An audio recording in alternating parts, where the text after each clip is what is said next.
আছে না পাপ ছাড়ে না বাপেরেও। সালমান শাহ হত্যার 29 বছর পর গ্রেপ্তার হয়েছে হ্যার খুনি ডন। বিমানবন্দর থেকে গ্রেপ্তার হন খলনায়ক ডন। সালমান শাহের সবচেয়ে কাছের বন্ধু ছিল এই ডন। আর এই ডনই কিনা হ্যার স্ত্রীর 20 লাখ টাকা খাইয়া এরপর সালমান শাহরে হত্যা করছে। যে দড়িটি সেখানে ব্যবহার করা হয়েছে ডন নিজে তার মাথায় বেঁধে সেখানে নিয়ে গিয়েছিল। আসলে এই হত্যাকাণ্ডটা আমাকে অনেক কিছুই হিয়ায় যে এই পৃথিবীতে নিজের মা ছাড়া কেউই আপন না। নিজের প্রিয়তমা স্ত্রী এবং সবচেয়ে কাছের বন্ধু ডনের হাতেই জীবনটা দিতে হয়েছে সালমান শাহ।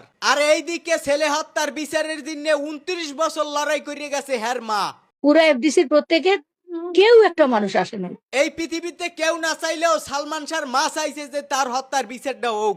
অবশেষে মায়ের দোয়াটা আল্লাহ কবুল করিয়ে এনেছে। সালমান শাহ হত্যাকাণ্ডের অন্যতম আসামি ওমরা হজে যাওয়ার সময় বিমানবন্দর থেকে গ্রেপ্তার হন। হজের উদ্দেশ্যে রওনা দিয়েছিল ডন, একদম শেষ সময়ে যাইয়ে ধরাটা পড়ে। হয়তো আল্লাহ পাকও চান নাই যে ডন হজ করুক।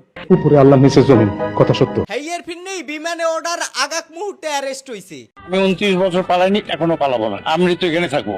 পলাইলে কি সিনেমা হয় রে পাগলা? পালাবো না, কোথায় পালাবো? মোরা বাংলা সিনেমায় দেখছি যে ছবির শেষ মুহূর্তে ভিলেন গুলো কট খাইয়ে যায়। কি কষ্ট?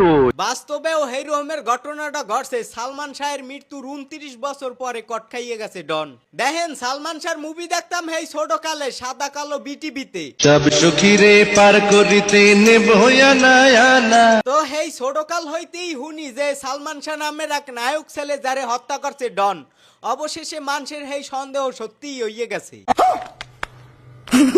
আসলে সালমান শাহের এই হত্যাকাণ্ড দেখে মোরা একটা জিনিসই হেকলাম যে আম্মের জীবনের সবচেয়ে বড় শত্রু হইছে আম্মের আশেপাশে থাকা আপনজনরা। নারীর কারণে সবই হয়, নারীর কারণে। সালমান শাহর সবচেয়ে কাছের যে মানুষটা হ্যার স্ত্রী, এর দেখতেই লেখা খাইয়া সালমান শাহরে হত্যা করছে সালমান শাহর সবচেয়ে কাছের বন্ধু ডন।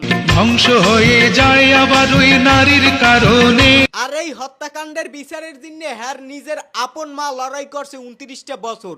আমরা কোন দেশে বসবাস করি যে দেশে একটা খুনের বিচার হইতে 29 বছর সময় লাগে? ভালো তো আল্লাহ সালমান শাহর মায়েরে এই 29 বছর বাঁচাই রাখছে যে হ্যার নিজের ছেলের হত্যাকারী গো বিচার নিজের চোখে দেখতে যাবে।